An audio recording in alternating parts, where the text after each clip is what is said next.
Hey everybody, it's your boy. This is Mac. I know it's awkward me sucking on sucker and all that bullshit, but I got a sweet tooth, so don't fucking judge me, okay? Anyway, I'm here to talk about Straight Outta Compton.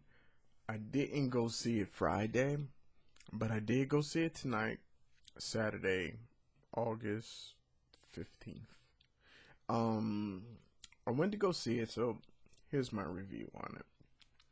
Straight Outta Compton is I would like to say if you're a fan of hip hop and you want to know where that gangster rap and that gangster hip hop came from, this is definitely a must see movie. Definitely. Is it a classic? Coming from the hip hop world, I would say yes, it is a classic. As far as movies, does it go up there with Scarface and with Titanic or some shit like that? No. But like I said, if you're a true hip hop fan and you want to know the essence of hip hop and that gangster rap, because me honestly, when gangster rap was introduced to me, it definitely was the NWA era, which was somewhere mid, you know, late 80s, early 90s. And with that came the Tupac and the Biggie and the Wu Tang Clan and all that stuff. But first and foremost, it started with NWA. My opinion. I don't know who the fuck y'all know or who y'all like or what, you know, you prefer Big Daddy Kane or some shit like that. To me, that wasn't hip. That wasn't gangster rap, as we call it. That was rap battling, but it wasn't gangster rap to me. But yes, um, suck a break. Um, and it's banana. So anyway, but this movie, it starts off explaining to everyone who everybody is. It start off with Easy E, what he was doing before he got into the rap game, how he got into the rap game. Honestly, I think this should have been the Easy E movie because that's what it seemed. It started with Easy E, and basically when Easy E died, that's where the movie was like, let's wrap it up. Like literally, they was like, okay, Easy, he got AIDS, he died. Let's wrap it up. Let's wrap it up. So it started off with Easy E, how he was into the drug business and how he almost got caught with the drug bust that when they raided the house that he was, basically supporting and giving the money to the drug dealer who pays him for, well, giving him the stuff that motherfuckers go see the movie, okay? And then they talk about how how he was living with his mom and his brother, and he moved out, and he was staying with, his people for a little bit, and he started getting into the music, and how they met Jerry, which was the manager who was working with Easy E, and it was more like him and Easy E was making the most money, and everyone else really didn't have any contract signed, so they weren't making their own type of money. And Ice Cube, he basically was the person who said, "Hey, what the fuck is going on here? Why we ain't signed no contracts yet? Why we ain't getting no money yet? Like, why we not making as much as we supposed to be making?" And Ice Cube basically he had the brains at the beginning. He really understood something ain't right here. Something ain't fucking right here.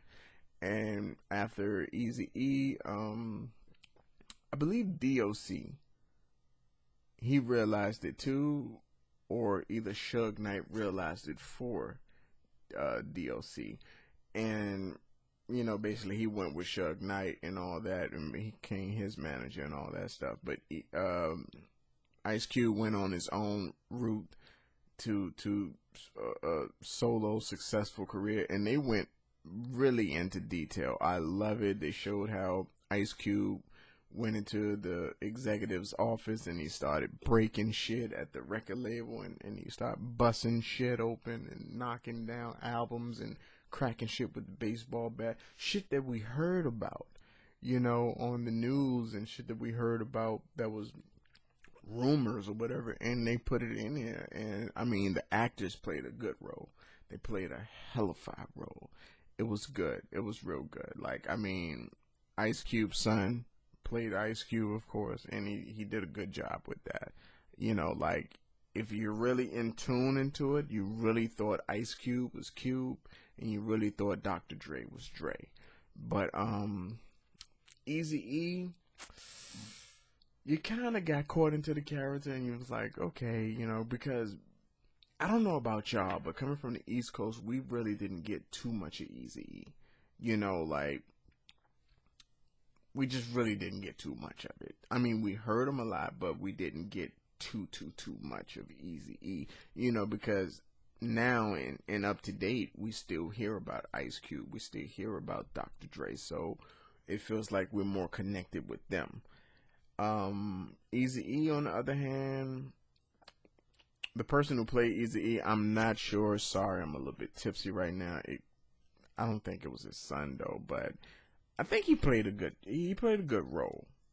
But I think it was good having Dr. Dre and Ice Cube son to play Ice Cube. Like, those were like perfect. It was perfect. I can't lie about that.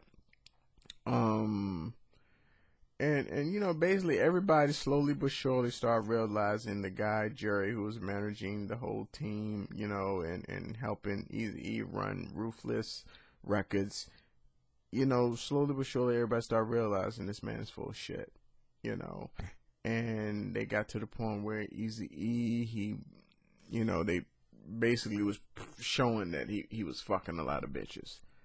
Or, I'm sorry, I don't mean to say bitches. He was fucking a lot of hoes. And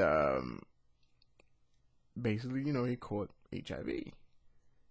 And, during the movie, like, it was so good. Like, you can look at certain parts. Sucker break. You can look at certain parts in the movie and say, Eazy-E don't look so well. Like, you can really do that because at some point his eyes got real black and his lips got white, and it was like, and he started coughing a lot, and people kept saying, "You alright, man? Like, you don't look so good. You okay?" And he's like, "Yeah, I might, man."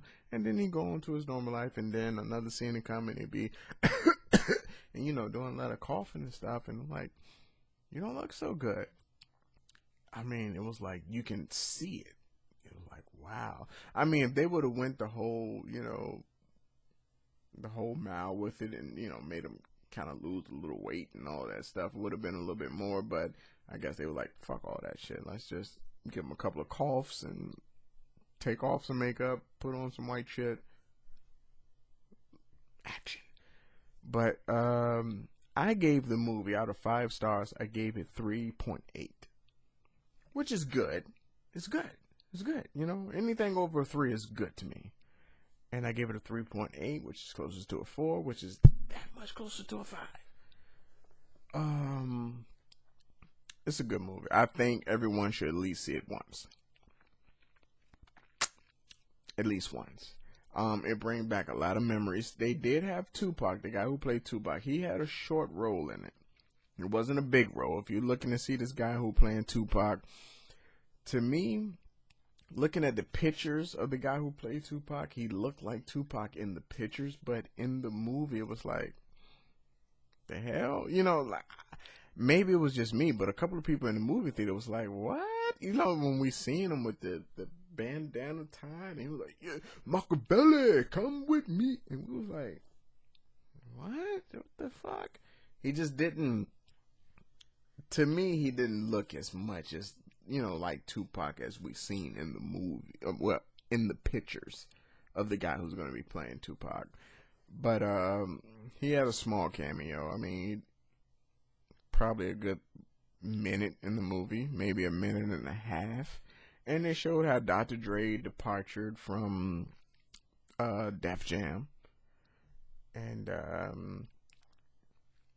mean, it was a good movie, because once Eazy-E died, I was like, okay, let's wrap it up. And Dr. Dre was like, yeah, I'm moving away from this. You can have all this shit. And Suge was like, "What you gonna call your record label?" And he was like, "Aftermath." And then he walked out, and that was the end of the movie. It's like, really? Y'all had to do it like that. It was so dramatic. So what you gonna call it? Aftermath. And I'm like, mm-mm-mm.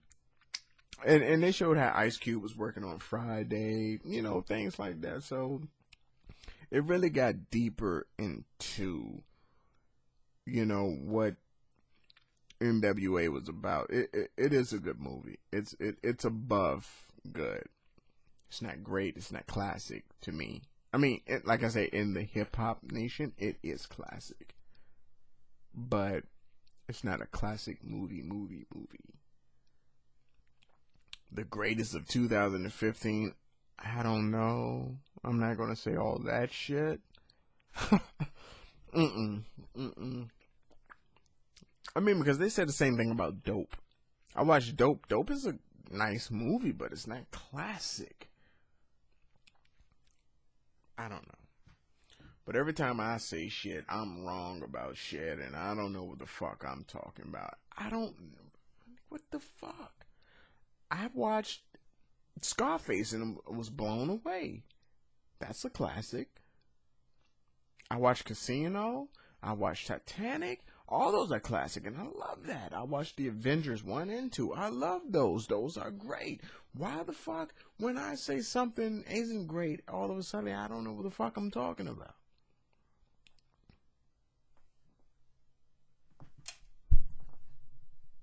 I guess I did just headbutt that, but that was so fucking quick, you didn't even notice that shit. But anyway, Straight Outta Compton. It's a good movie, and it's a hip hop classic movie. Is that better? It is a good movie. If you go see it, you're not gonna feel like you wasted your money. You're gonna feel like that was a good fucking movie. I'm glad I did see it at least one fucking time, and I can say, hey, I watched it. Will I buy it on DVD? Probably not. Probably not. But for those of you motherfuckers who are not gonna go to the movies and see it, you better get it on DVD.